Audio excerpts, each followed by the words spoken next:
শুকরিয়া আদায় করেছি কার? আওয়াজ দিয়ে বলেন কার? খুশি হয়েছেন কে? বেজার হয়েছে শয়তান। বলেন তো দেখি পৃথিবীতে শয়তান আছে না নাই? মিনাল জিন্নাতি ওয়ান নাস, মানুষ পক্ষান্তরে হচ্ছে জিন শয়তান। জিন শয়তানকে আপনি তাড়াইতে পারবেন, কোরআনের বিভিন্ন আয়াত আছে, সূরা আছে, এইগুলো আপনি তেলাওয়াত করে মানুষ শয়তানকে তাড়াইতে পারবেন না যতক্ষণ না পর্যন্ত আপনার ভিতর থেকে ঈমানের জোশ শক্তি বের হবে। কথা বলেন ঠিক কি না?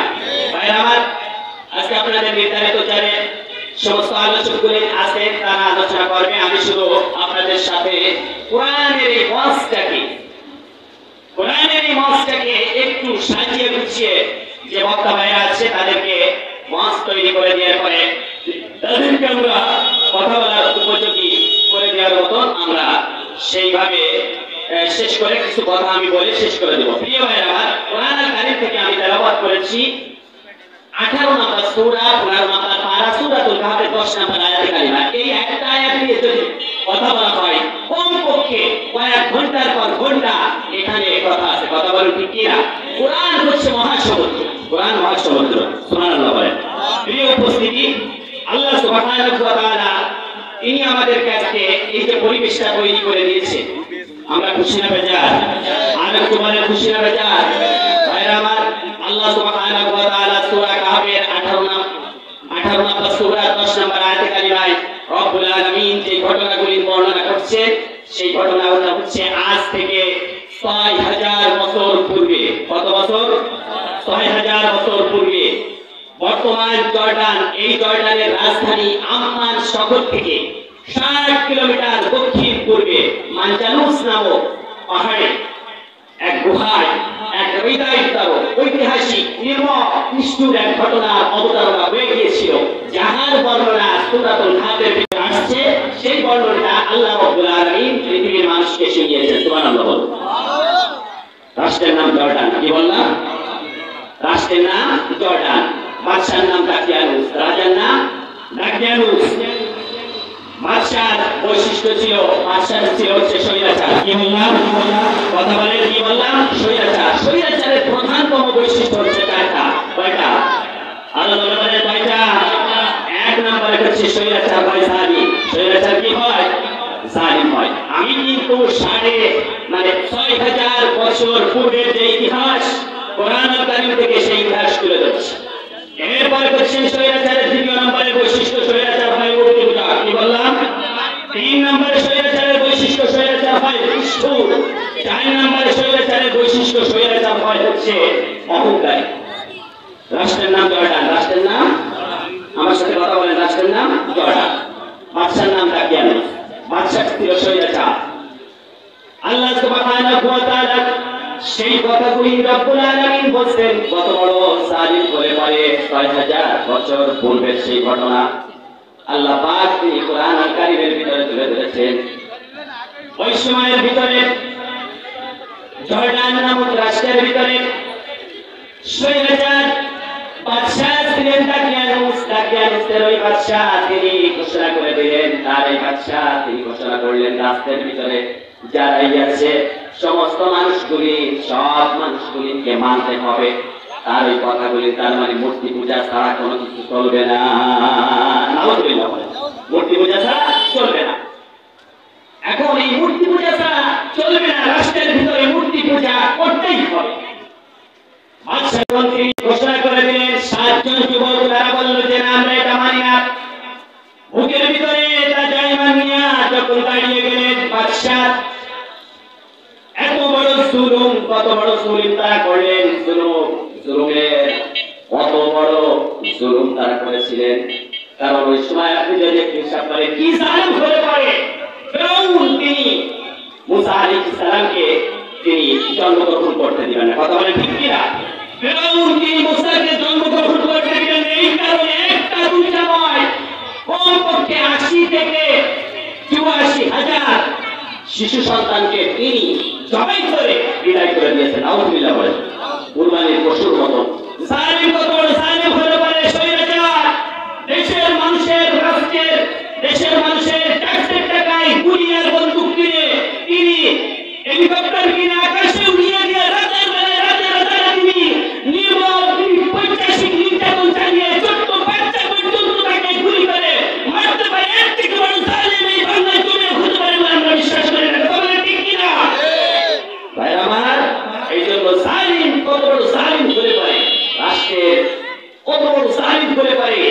কোন পর্যায়ে জুলুম করলে পরে আমার ভাইরা তাকিয়ানুস তিনি বলছেন যে আমার এই রাষ্ট্রের ভিতরে যারাই বসবাস করো শোনো, তারা মন দিয়ে আমার এই ঘোষণাটা, রাষ্ট্রের ভিতরে যারা বসবাস করো তাদেরকে এক নম্বরে হচ্ছে মূর্তি পূজা করতে হবে। আজ থেকে ৬০০০ বছর পূর্বে সেই ঘটনা, এই পৃথিবীর যে সমস্ত মানুষগুলি, যে সমস্ত বাচ্চাগুলি জানেন, তাদের সাথে আপনি মিলাবেন, মিলে যাবে। কথা বলে ঠিক কিনা? বাদশা যখন তিনি এই ঘোষণা দিয়ে দিলেন, ঘোষণা দেওয়ার সাথে ওই ৭ জন যুবক বুকের ভিতরে তারা ইমান নিয়ে দাঁড়িয়ে গিয়ে বলল যে না, আমরা এটা মানি না। কথা বলেন, আমরা হচ্ছে ইমানদার, আমরা এটা মানি না। ২ নম্বরে হচ্ছে ওই যুবকগুলি যখন তারা ঘোষণা দিল আমাদের রব তো তিনি, ফাকালু রাব্বুনা রাব্বুস সামাওয়াতি ওয়াল আরদ, আমাদের রব হচ্ছে আসমানের রব যিনি, জমিনের রব তিনি, আমাদের রব যিনি, আকাশ থেকে বৃষ্টি বর্ষণ করেন তিনি, আমাদের রবকে আকাশ থেকে বৃষ্টি বর্ষণ করেন কে? কথা বলেন, আকাশ থেকে বৃষ্টি কে বর্ষণ করে? জমিনে বর্ষণ দেন কে? আমাদের জীবন বাঁচিয়ে রাখেন কে? নাকি পৃথিবীর কোন মানুষ? পৃথিবীর কেউ কাউকে আয়াত দিতে পারে? মৃত্যুর ফয়সালা কোথায় হয়? কথা বলেন, আকাশে হয় মৃত্যুর ফয়সালা। ভাই আমার ২ নম্বর হচ্ছে যখন তারা এই কথা বললো, ওই ৭ জন যুবক যখন বললো যে আমরা এটা মানি না, তাহলে ১ নম্বরে আমি যেটা বললাম, স্বৈরাচারের ১ নম্বরের গুণ হচ্ছে স্বৈরাচার হয়, ১ নম্বরে হচ্ছে জালিম হয়। কোন প্রকার জালিম হলে পরে নিরপরাধ মানুষগুলিকে তাদেরকে তাদের যে দাবি দাওয়া নিয়ে যখন রাস্তায় নেওয়া হয়, নির্বিচারে গুলি করে হত্যা করতে পারে, এর থেকে বড় জালিম এই পৃথিবীতে আর হতে পারে বলে আমরা বিশ্বাস করি না। কথা বলেন ঠিক কিনা? আর আমার ২ নম্বরে জালিম, ২ নম্বরে হচ্ছে স্বৈরাচারের, ৩য় নম্বরের গুণ হচ্ছে মূর্তি পূজা। ২য় নম্বরে কথা বলেন মূর্তি পূজা। কেমন মূর্তি পূজা করে পরে? তাকে আমি বলছে দেখো, মুসলিম যারা মূর্তি পূজা করে না তারা, হ্যাঁ আমাদের যে ভাইরা আছে হিন্দু ভাইরা, আলহামদুলিল্লাহ তারা তাদের আমাদের এই পৃথিবীতে, আমরা এই পৃথিবীর ইতিহাস বের করে দেখিয়েছি, গোটা বাংলায় আমরা দেখিয়েছি ৫ তারিখের পরে হিন্দু ভাইদের মন্দির আমরা তারা পূজা করেছে, মুসলিম ভাইরা আমরা আমাদের জীবনকে বাঁচি করে হলেও তাদের মূর্তি পূজার এইটা যাতে কোনো রকমের কেউ কোনো দুষ্কৃতিকারী তাদেরকে কোনো রকমের হামলা মামলা না করতে পারে, তাদের ওই ভাঙচুর না করতে পারে, আমরা আমাদের জীবন বাঁচি করে তাদের মূর্তি ঘরকে তাদের পূজাকে আমরা পাহারা দিয়েছি। কথা বলে ঠিক কিনা? পৃথিবীর ইতিহাস রাসূলুল্লাহ বললেন যে তোমরা তোমাদের যুদ্ধবন্দীদের সাথে তোমরা ভালো ব্যবহার করো। এই কথা শোনার সাথে সাথে সাহাবীরা তারা খেলেন নরমাল খাবার। রাসূলের এই কথা শোনার সাথে সাথে যুদ্ধবন্দীদের যে সমস্ত কাফের মুশরিক আছে তাদেরকে রাসূলের এই কথা শোনার সাথে সাথে তাদেরকে দিলেন উত্তম খাবার। সুবহানাল্লাহ পড়লেন না? ইসলামের সৌন্দর্য কেমন সৌন্দর্য! এই বাংলাদেশে আমরা মুসলিম আর হিন্দু ভাইরা যেভাবে ভ্রাতৃত্ববোধ আমরা বজায় রেখে চলেছি, আপনি যদি দেখেন আমাদের এই পাশের রাষ্ট্রগুলি, এই পাশের রাষ্ট্রে তারা আমাদের মুসলিম ভাইদেরকে গলার উপরে পা দিয়ে, চাকু দিয়া, ছুরি দিয়া যেভাবে জবাই করছে, গোটা পৃথিবীর সমস্ত ইলেকট্রনিক মিডিয়া, প্রিন্টিং মিডিয়া এটা দেখিয়েছে আমাদের। কথা বলে ঠিক কিনা? সুতরাং আমরা এখানে যারা আছি সবাই আমরা ভ্রাতৃত্ববোধ রেখে আমরা চলি। সুবহানাল্লাহ বলেন, এটা আমাদের মুসলমানদের একটা ঐতিহ্য, আলহামদুলিল্লাহ।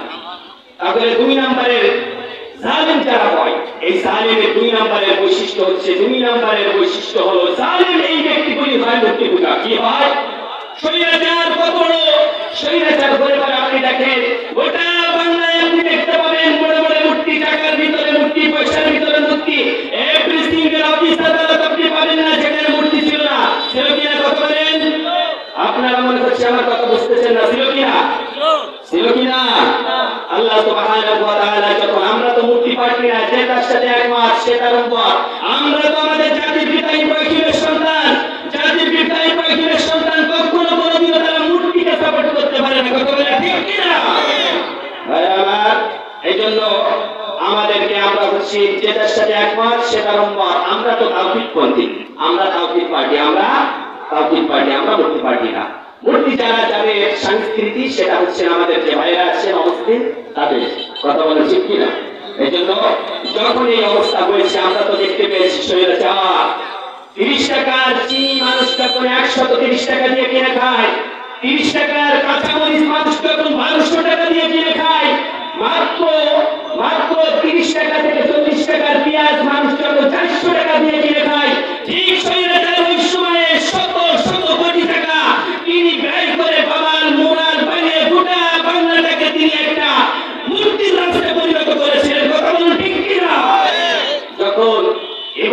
এই জাতির সন্তানেরা যখন সময় পেয়েছে 1 থেকে 2 ঘন্টার ভিতরে সবগুলি তারা ঈমান বুকে ধারণ করে তারা পরিচয় দিয়েছে আমরা হচ্ছে জাতির পিতা ইব্রাহিমের সন্তান। কথা বলে ঠিক কি না ভাই আমার? তারপরে পরে 2 নম্বরে কোশ্চেন, 3 নম্বরে হলো অহংকারী ফিরআউন। কত বড় অহংকারী ছিলেন! মুসা তিনি ওই দিকটাকে দাওয়াত দিচ্ছেন, বলছেন যে চলে আসো আল্লাহর দ্বীনের কাছে, ও মানুষেরা জাহান্নামের দিকে দৌড়াবে না, তোমরা সব আমার কাছে চলে এসো, জাহান্নামের দিকে দৌড়াচ্ছ। এই কথা বলার সাথে সাথে ফিরআউন বলল তুমি কোন রবের দাওয়াত দাও? বলতেছে যে কোন রবের দাওয়াত দাও? এই বিষয়ে আমি ছাড়া আর কে আছে? এই বিষয়ে আমি ছাড়া আর কে আছে? রব আছে বলে তো আমার মনে হয় না। এই কথা তার মানে হচ্ছে মিশরের শুধুমাত্র ফিরআউন শুধুমাত্র তার নিজের খোদাই দাবি করার কারণে মুসা আলাইহিস সালাম যখন দাওয়াত দিয়েছেন দাওয়াত কবুল করেন নাই। এমনকি মুসা আলাইহিস সালাম কে বলল, ও মুসা কোন রবের দাওয়াত দাও? কে কার দাওয়াত দাও? তুমি কেউ তো আছে বলে মনে হয়।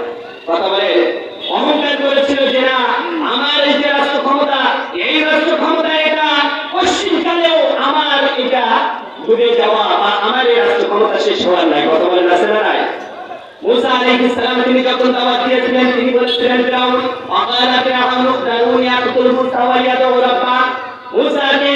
মুসা যখন দাওয়াত দিলেন ফিরআউন তখন বলল যে কি ব্যাপার, তুমি কার দাওয়াত দাও? কোন রবের কথা বলো? কোন সেই রব যে রব করেন এই পৃথিবী আর এই জমিন গোটা সব কিছুর মালিক হচ্ছেন এই রব, ওই রবকে তো আমি চিনি না, আমি মানি না। ওই সময় বলেছিল তুমি তো তোমার উপরে সর্বেসর্বা ক্ষমতার মালিক দাবি করো, ক্ষমতার মালিক যিনি কে তিনি? চিল্লায় বলেন কে তিনি? আরো জোরে বলেন কে তিনি? অথচ আমরা এই মুসলিম জাতিগুলি লিল্লাহি তাকবীর আল্লাহু আকবার স্লোগান দেওয়ার সাথে সাথে এখান থেকে আজ থেকে আমরা দেখেছি পূর্বে মানুষগুলি যখন তাদেরকে তারা দাওয়াত দিয়েছেন এই তাকবীরের স্লোগান দেওয়ার পরেও মাহফিলে পরের দিন ছোট্ট ছোট্ট যে সমস্ত যুবক ভাইরা আছে ওই যুবক ভাইদেরকেও বিভিন্ন এলাকায় স্বৈরাচারের দালালগুলি তারা রক্তচক্ষু দিয়ে গিয়েছে। কথা বলেন ঠিক কিনা? রক্তচক্ষু দিয়ে গিয়েছে। মুসা আলাইহিস সালাম তো বলল মুসা কার দাওয়াত দাও? তো সব ক্ষমতার মালিক আমি আল্লাহ। মুসা আলাইহিস সালাম বলল তুমি এটা বলতে পারো না গোটা পৃথিবী জান্নাত উম্মাতা লিল্লাহি জামিআ ইন্নাকা আলা কুল্লি শাইইন কাদির। আল্লাহ সুবহানাহু ওয়া তাআলা তিনি বানিয়েছেন পৃথিবী আসমান জমিন, তোমার মতন স্বৈরাচারকে তুমি অহংকার করেছিলে একটা দুইটা দিন নয় 24 71 41 সময় যখন এসেছে আল্লাহ সুবহানাহু ওয়া তাআলা তোমাকে 25 সাল তো দূরের কথা 24 পার করতে দেয় নাই। কথা বলেন ঠিক কিনা আমার ভাইরা? এইজন্য আমি আল্লাহ সুবহানাহু ওয়া তাআলার দিকে তাকিয়ে শুধু একটা কথাই বলবো, আমাদের মালিক যিনি কে তিনি? ইবাদত করতে হবে কার? না পৃথিবীর কোন মানুষকে ভয় পেতে হবে কার? পৃথিবীর কোন মানুষকে ভয় পেতে হবে? ভাবেন না আজকে এরকমের পরিবেশ রয়েছে সেই জন্য মনে হচ্ছে চিল্লাচ্ছি না। সেই দিন থেকেই মঞ্চে উঠেছে, সেই দিন থেকে যত জায়গায় সুযোগ হয়েছে কথা বলেছি 24টা ঘন্টার আলেমদের পক্ষে কোরআনের পক্ষে আমি আমার এই জবানকে আকারে হোক ইঙ্গিতে হোক আমি আমার এই জবানকে সোচ্চার রেখেছি, কারণ কিয়ামতের ময়দানে এই জবানের হিসাব দিতে হবে কিনা। কথা বলেন আজকে যদি যে মানুষগুলি আছে আলেম সমাজ তারা যদি শুধুমাত্র রক্তচক্ষুকে ভয় করে এই পৃথিবীর মানুষকে খুশি করার জন্য কথা বলে যায় কিয়ামতের ময়দানে আপনার এই যে কথা বলা সবগুলি জাহান্নামে যাওয়ার জন্য যথেষ্ট হয়ে যাবে। কথা বলেন ঠিক কিনা? এই জন্য আমাদের এখন দাবি করছেন একটাই, আমরা আর কত রক্ত দিব? রক্ত দিয়েছি আমরা সেই ভাষা আন্দোলনে, রক্ত দিয়েছি আমরা সেই 71-এ, রক্ত দিয়েছি এরপরে আমরা 24-এ এসে আমরা যখন রক্ত দিয়েছি আর কোন রক্ত দিতে চাই না। আমরা ইতিপূর্বে দেখেছি বিভিন্ন ইসলাম দেখেছি, দাদা চালিয়েছে, বাবা চালিয়েছে, এরপরে চাচা চালিয়েছে, ভাবি চালিয়েছে, বুবু চালিয়েছে, আর কোন কথা নাই। একটাই দাবি, আপনি আমার ভাই, হাতে হাত রাখুন, বড় মুসলিম। আর আমরা আমাদের একটাই দাবি, আগামী দিনের পার্লামেন্ট হবে কোরআনের পার্লামেন্ট। দিয়েছেন তো হাত তুলে আল্লাহকে দেখিয়ে দিন, লিল্লাহি তাকবীর। ভাইরা আমি এখানে আমার কথাকে শেষ করতে চাই। যেহেতু আমি বলেছিলাম শুরুতেই যে আয়াত তেলাওয়াত করেছে একটা আয়াতের উপরে কথা আছে ঘন্টার পর ঘন্টা। আল্লাহ সুবহানাহু ওয়া তাআলা যদি আমাদের সুযোগ দেয় ইনশাআল্লাহ কথা হবে। তবে আমাদের মিশন আর ভিশন একটা থাকবে, কোরআনকে বিজয় করা। মিশন আর ভিশন কয়টা থাকবে? একটা থাকবে। থাকবে। আল্লাহ সুবহানাহু ওয়া তাআলা যেন আমাদের কবুল আর মঞ্জুর করেন, আমরা সকলে পড়ছি আমিন। বারাকাল্লাহু লানা ওয়া লাকুম ফিল কুরআনিল আযীম ওয়া নাফা'না বিমা ফীহি মিনাল আয়াত